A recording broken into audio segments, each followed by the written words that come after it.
Hola, ¿qué tal? Buenas noches, queridos espectadores de Estado de Alarma. Estamos en el epicentro de la protesta, estamos en la calle Núñez de Balboa, una de las más populares de Madrid, sobre todo durante la pandemia, durante el confinamiento impuesto por el gobierno, ese estado de excepción encubierto en el que calles como Núñez de Balboa se hicieron famosas por proclamar y reclamar esas libertades que habían sido arrebatadas a los ciudadanos de Madrid. Estamos escuchando muchas caceroladas desde los balcones ahora mismo. Estamos llegando justo a ese punto. Ya estamos aquí. Estamos en Núñez de Balboa. Están escuchando a la gente protestar, esos ruidos, esas cacerolas.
¿Qué tal, amigos? Bienvenidos a esta sección de Estado de Alarma que hemos dado en llamar el lado oscuro de los medios de comunicación, donde contamos, como ya sabéis, esas cosas que a los grandes grupos de comunicación no les interesa que se sepan.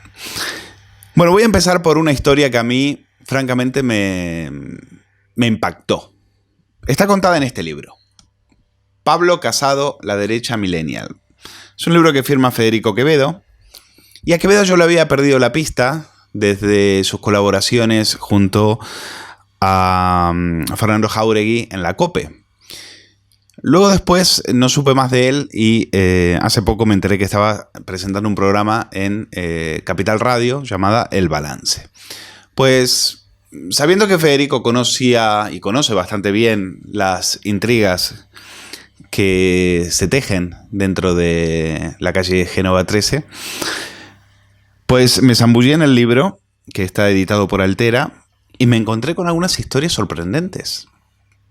Algunas historias francamente escalofriantes sobre cómo el PP de Mariano Rajoy y de Soraya Sáenz de Santamaría perseguía no a los periodistas de izquierdas, sino a los periodistas de derecha, a aquellos periodistas en los cuales colocaban las tertulias y cuando veían que no repetían como ellos querían el argumentario oficial de Moncloa, pues iniciaban contra ellos una especie de cacería, pero una cacería despiadada. Y Federico Quevedo fue una de esas víctimas. Y resulta que cuenta en el libro, por ejemplo, que como tantos otros periodistas en esa época, Cristóbal Montoro le inició un expediente en la agencia tributaria. Y en una copa de Navidad, como les contaba, Federico Quevedo estaba bajo una inspección de la agencia tributaria, como otros periodistas de los cuales no vamos a dar nombres, pero sabemos que muchos de ellos tuvieron serios problemas económicos para afrontar esos expedientes. Y se le acerca a Cristóbal Montoro. ¿Qué tal, Federico? Bien, acá. Oye, Federico, que quiero que sepas que lo tuyo con la agencia tributaria se puede resolver. Pero ya sabes, ¿a cambio de qué? Y Quevedo lo deja ahí. Yo no sé si Quevedo le respondió o no le respondió. Según él me ha contado que se quedó frío, que no podía creer lo que estaba escuchando, que se lo comentó un compañero que estaba al lado suyo. Es decir, escuchen bien, el ministro de Hacienda utilizando la agencia tributaria como un chantaje.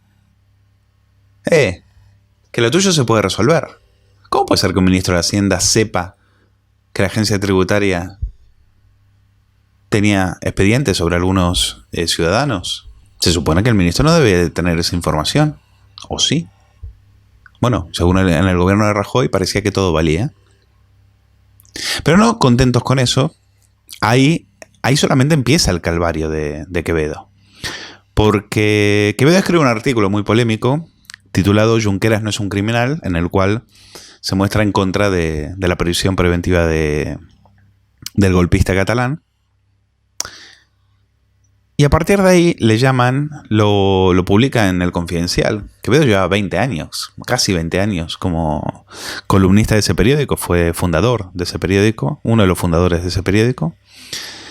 Y le empiezan a llamar al director, a Nacho Cardero, y Nacho Cardero le tiene que llamar a filas y le dice, oye, que parece que le tienes manía a Soraya Sáenz de Santamaría. Pero es que en noviembre del 2017 también Juan Pablo Colmenarejo, que en ese momento presentaba la linterna de la COPE, también le llama a filas y le dice, Federico, que Barrio Canal está muy preocupado.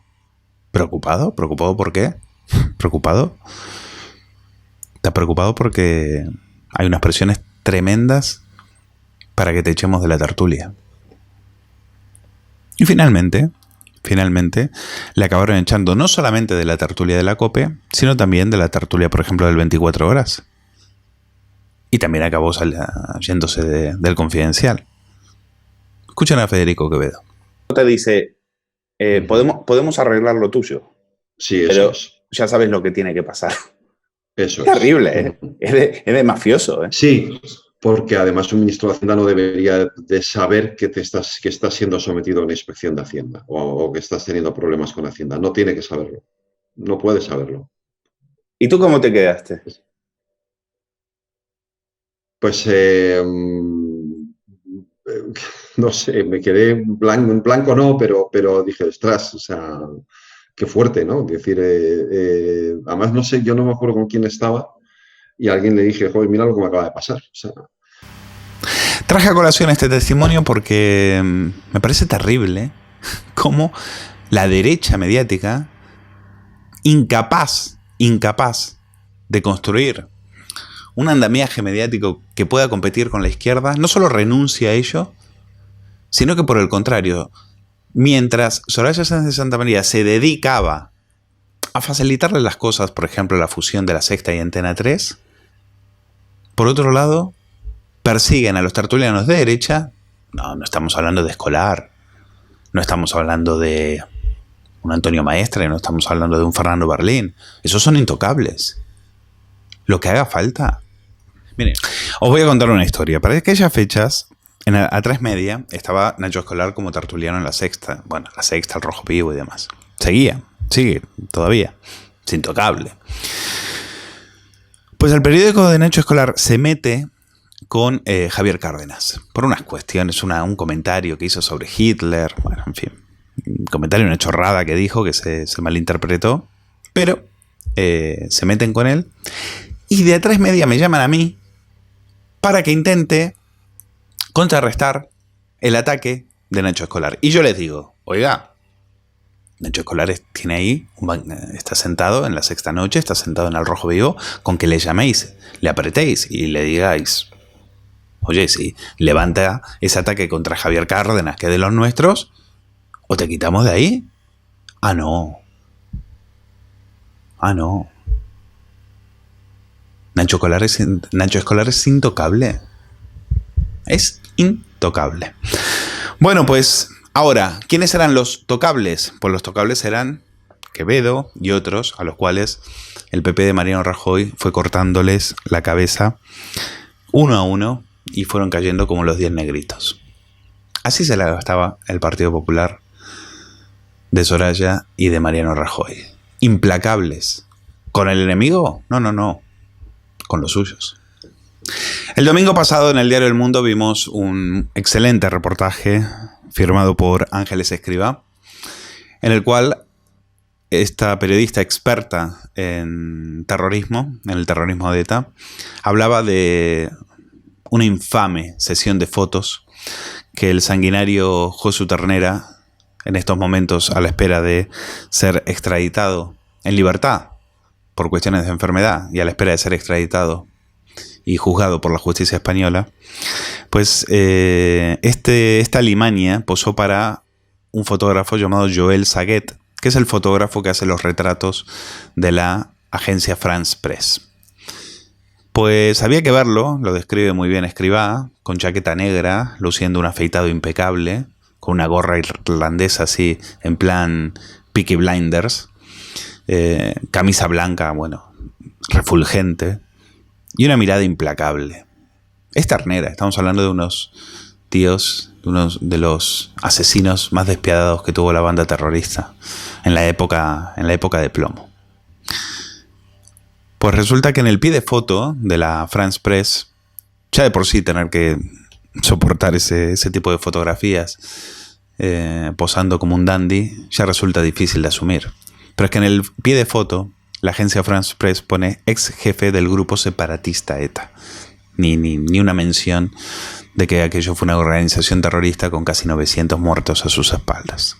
¿Cuál es la campaña que hay detrás de la AFP, de esta agencia? Bueno, la campaña está en hacer una operación de propaganda parecida a la que se hizo con Arnaldo Otegi, que es equiparar a este sujeto, a este asesino, con Nelson Mandela y convertirlo en un hombre de paz. Es decir, estamos en la lucha con el relato y lo que me interesa contar aquí es que parece que ese relato finalmente lo van a escribir los asesinos y no sus víctimas. Lo van a terminar firmando los verdugos y no los muertos, y no los asesinados por la banda. ¿Por qué digo esto? Bueno, en Ternera había una especie de soldado y de monje. La etapa de soldado ya pasó. Ahora, como dice Escrivá, le queda la etapa de monje, la etapa en la cual...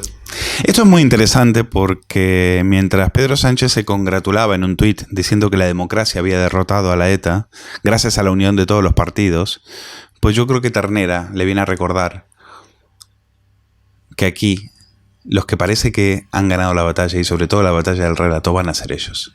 No solo por la cantidad, por los cientos de asesinatos que han quedado sin resolver, sino por el desprecio constante que este gobierno, el gobierno de España, le brinda a las víctimas, encamándose con los herederos de sus asesinos. Como Idoia Mendia, por ejemplo, no tiene ningún empacho en salir e ir y brindar y sacarse una portada en el Diario Vasco, por ejemplo. Qué vergüenza la de Vocento, por cierto, qué vergüenza. Cuyo presidente es también es víctima del terrorismo. Y sin embargo, sacan en el Diario Vasco a Idoia Mendia brindando con Otegi. ¿Cómo se lo agradecieron los etarras? Pues destrozándole la casa, con pintadas. Pero bueno, los socialistas son así, no entienden, no aprenden. Estamos hablando de Josu Ternera, estamos hablando del cerebro de la matanza en el año 87 del cuartel de la Guardia Civil de Zaragoza, en el cual murieron 11 personas, murieron 5 niños, 5 criaturas. A este bicho es al que la agencia France Press le acaba de hacer una operación de propaganda. Y digan, bueno, es que ya sabemos, los franceses, como siempre. Ya. Pero es que en España están haciendo exactamente lo mismo. Este fin de semana, este domingo, pudimos ver en la televisión, en la cadena vasca, en la ITV, un reportaje en el cual a la Guardia Civil se la llamaba golpista, corrupta y torturadora. Este programa se llama 360 grados y es un reportaje sobre la Guardia Civil en la cual por supuesto se le reprocha su actitud represora en Cataluña y se dice que tiene un ADN franquista. Vamos a escuchar cómo una cadena pública autonómica habla de la Guardia Civil. Todavía hoy son muchos los que tiemblan al oír hablar de Inchaurrondo. A las órdenes del general Galindo, el cuartel de Donostia vivió su época de máxima actividad contra ETA en los años 80 y 90 y fue señalado por decenas de detenidos como el lugar donde fueron torturados. Inchaurrondo era el epicentro del horror. Yo le oía a mi primo vómitos, sonidos así más fuertes. Es imposible que pudiera escaparse. Yo siempre decía que él se había muerto esa noche en el río. Son muchas humillaciones. Hay cosas que nunca van a contar públicamente. Defiende que la tortura pudo ser una herramienta en la lucha contra ETA. Malos tratos, no tortura. Tortura sistemática no. ETA mataba y nosotros nos defendíamos. Pero también han rodeado Inchaurrondo investigaciones que vinculan a sus guardias con el narcotráfico. El informe Navajas alumbraba cómo se recibían partidas de narcotráfico por el puerto de Pasajes. Todos los indicios apuntaban a que desde el cuartel de Inchaurrondo tenía connivencia con el tráfico de drogas. Es impresionante que los propios españoles tengan que pagar con su bolsillo a una cadena pública que enaltece a una banda terrorista que mató a 210 guardias civiles. Y sin embargo, los que torturaban, los que mataban, no eran los que secuestraron a Ortega Lara, no. Son los guardias civiles los que ponían la cabeza para que se la remataran con un tiro en la nuca. En otros episodios del lado oscuro de los medios, aquí en Estado de Alarma, les comenté cómo me parecía que ABC, el diario ABC, no sabía vender a veces sus propias exclusivas. Y esto venía a cuento de las famosas fotos de Fernando Simón en Portugal, cuando se escapó a hacer surf en plena pandemia, y el diario ABC no se atrevió a vender esas fotos a toda portada. Ocupaban un faldón arriba, y incluso dentro de la nota, el artículo era un artículo más bien descriptivo, no era un artículo en el hueco grabado donde pusieron las fotos. Tampoco se crean que a veces se mostraba muy escandalizado. Hombre, al final compraban ese relato de Fernando Simón necesitaba tener vacaciones. En fin, yo lo critiqué. Y me llegaron críticas por parte de Vocento. Pero luego también hablé con la nueva dirección y me explicaron que que no estaba no estaba tan mal encaminada esa crítica. Y que una de las cuestiones que tiene que mejorar Vocento, el diario ABC, es vender mejor sus propias exclusivas. Y me acordé de esto precisamente este 11 de octubre, porque Luis Herrero, que escribe los domingos en ABC, escribe una columna en la cual cuenta algo que a mí me pareció sorprendente y que no entiendo cómo el diario ABC no abrió con ello. Porque es un periodista ABC que escribe una columna, pero que cuenta una información que a mí me parece una exclusiva, pero para ir a portada. Cuenta que Pedro Sánchez montó en cólera cuando se enteró, estaba en Argel, cuando se enteró de que los jueces del TSJ de Madrid habían tumbado la orden del gobierno de aislar la ciudad de Madrid. Dice Luis Herrero que se lo cuenta un testigo presencial que se lo llevaban los demonios, que masticó improperios, que se puso a golpear las paredes, que estaba como loco y que pidió que le pusieran por teléfono al ministro Ilia cagando leches, así lo escribe Luis Herrero. Le dijeron, Ilia está en comparecencia en el Congreso de Diputados, balbuceó. Y la voz de Sánchez se impuso sin contemplaciones, pues que se levante. Y pasó. Porque si recuerdan en esas imágenes, Ilia pide disculpas y se levanta para atender la llamada. A mí me parecía una historia sorprendente. Es decir, Pedro Sánchez montando en cólera tras el TSJ y a partir de ese ataque de ira, decreta el estado de alarma para Madrid. ¿Cómo puede ser que el diario ABC no haya salido abriendo 5 columnas con esta historia? Que es Luis Herrero que dice que la tiene contrastada. Yo, francamente, algunas historias, algunas cuestiones que pasan en los diarios de la derecha, yo no lo entiendo. Me cuesta entender cómo puede ser que esta historia haya estado escondida en una columna de opinión en la página 30 y pico. Y aparte todo el desarrollo que hace Luis Herrero es muy interesante. Es muy interesante. Es decir, está... se cuenta perfectamente que aquí no es un tema sanitario, es más bien un tema pura y exclusivamente un tema político. ¿Cómo puede ser que no hayan abierto con esta historia? Un saludo, amigos.